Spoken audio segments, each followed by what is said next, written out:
Welcome to this Beyond Encryption tutorial. In this demonstration, we'll look at various ways that you and or your clients might interact with Mailock, the secure email system provided by Beyond Encryption.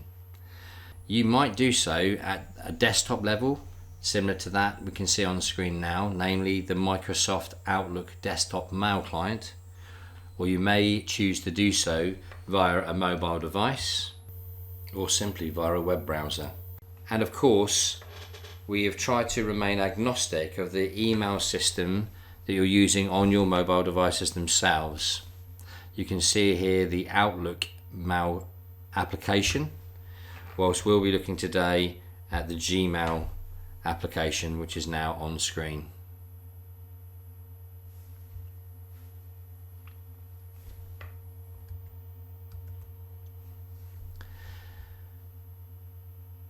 Beyond Encryption provide adapters that enable a very tightly integrated user experience. Looking at the Outlook desktop in front of you, you can see that having installed the Mailock add-in, a blue button appears in the ribbon. And of course, at any time you can press that blue button in order to author and send a secure email. Let's firstly look though how the system interacts with the normal email flow. In pressing new email, I'm now into the normal authoring process, and in my particular instance I'm sending from an email address of a user called Becky Lowe, bex@beyenc.com. Of course, when I start to type in the intended recipient's email address, Outlook offers up assistance and a pull down menu that I can select from of parties with whom I've previously corresponded. Of course, while very helpful, this can lead to inadvertently sending an email to the wrong person. In this particular instance, I'm going to add in a subject header of test secure email.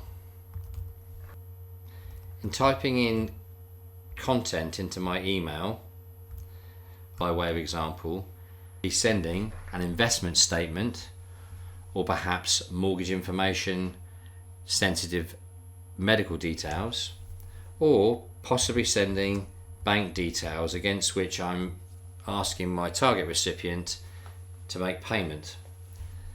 One of the largest areas of fraud associated with email revolves around cyber criminals intercepting normal unsecure email content and changing it with a view to them becoming the beneficiaries of any such payments.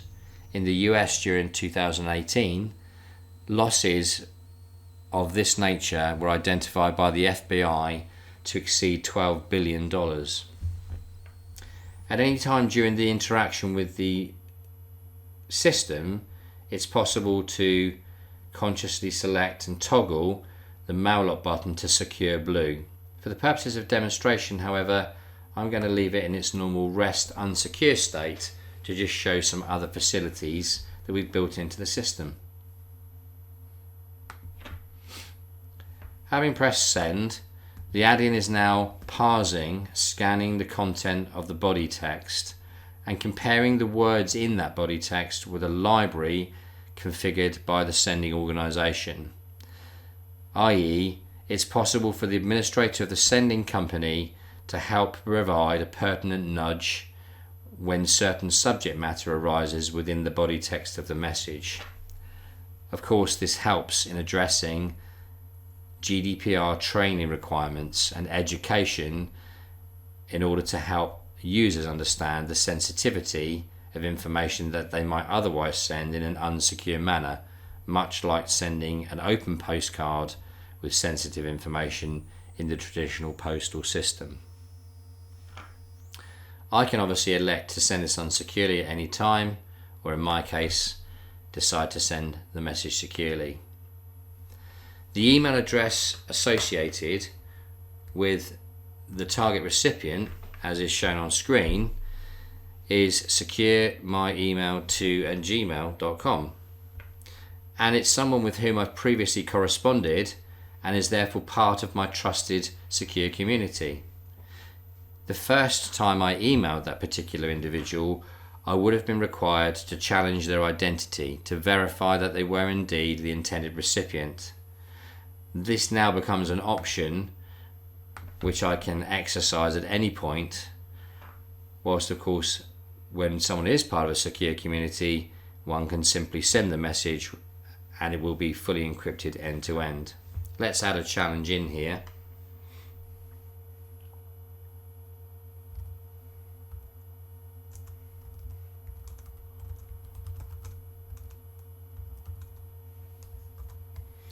Now, of course, that question really isn't something that is secure enough, given that so many people might use my particular style of phone. So I would really want to choose a challenge that's pertinent and unique, known to me as the sender and the recipient only. Future iterations of the system will enable the sender to send a text directly from this interface to a known mobile phone number of the recipient, which would then provide a code that will act as the gatekeeper for this message. When I press send, the add-in takes on the process of forwarding the encrypted content, which we'll see appear in my Gmail client any moment now. There it is.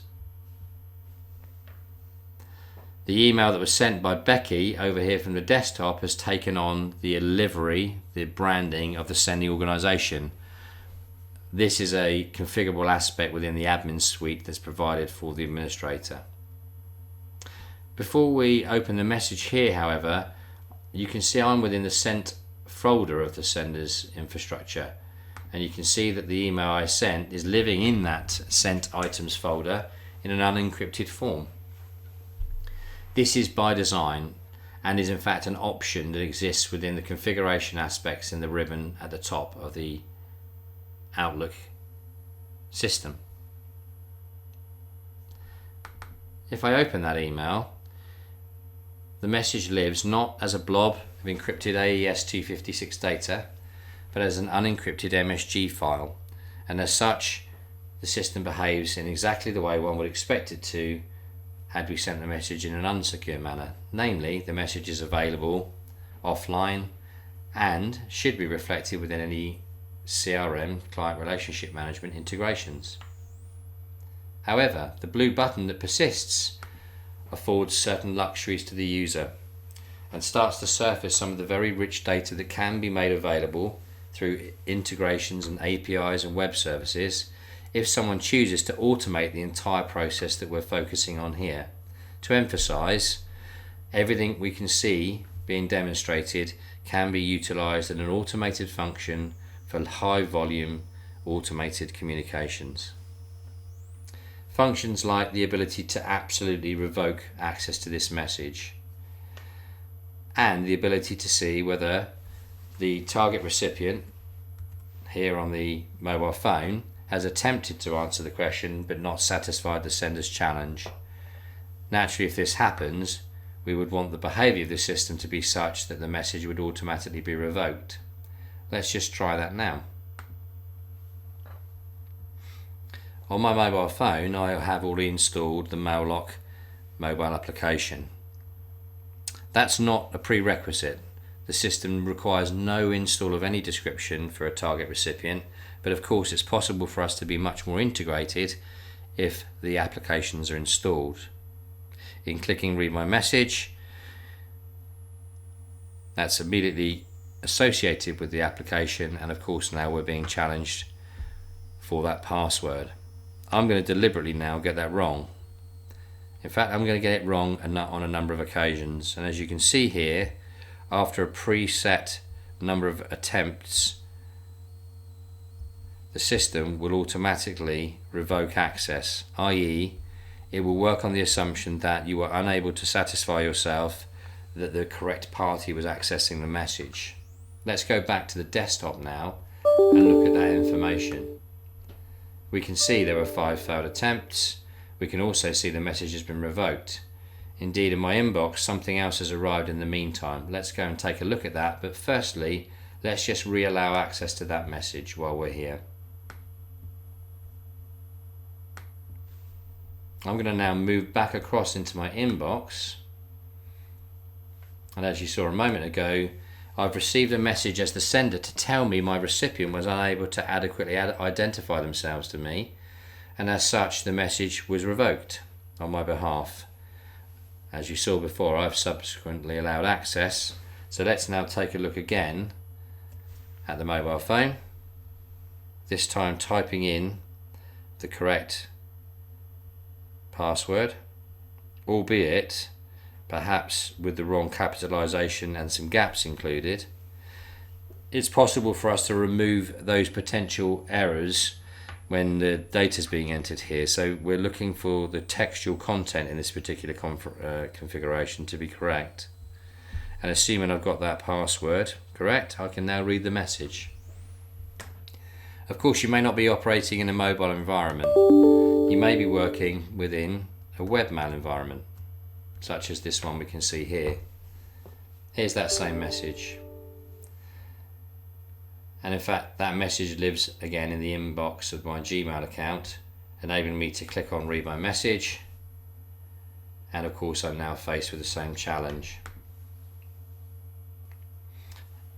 As long as I'm able to meet the sender's challenge, I'm able to read the message. And as the recipient, I can also save that for myself in my mail client, and I can reply. Let's do that now from the web.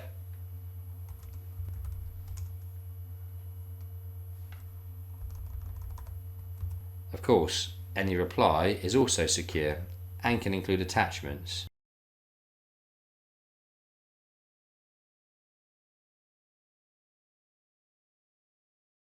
Let's go back now to the desktop. Of course, we received through an email confirming that the message was satisfactorily opened, having firstly identified the recipient. And what I'm waiting for now, and there it is the reply. Of course, that reply now can be accessed within Outlook without having to visit another website by simply double clicking. This all happens quite quickly, but in essence, the encrypted message is retrieved to the desktop. Verification takes place between the parties to ensure that they are connected and verified, that there are no other security measures being layered over the message. And when I double click the message in my Outlook, it's retrieved and drawn back to the screen. Indeed, that message now lives as an MSG file within my Outlook system, thereby fully integrating with your client relationship management system.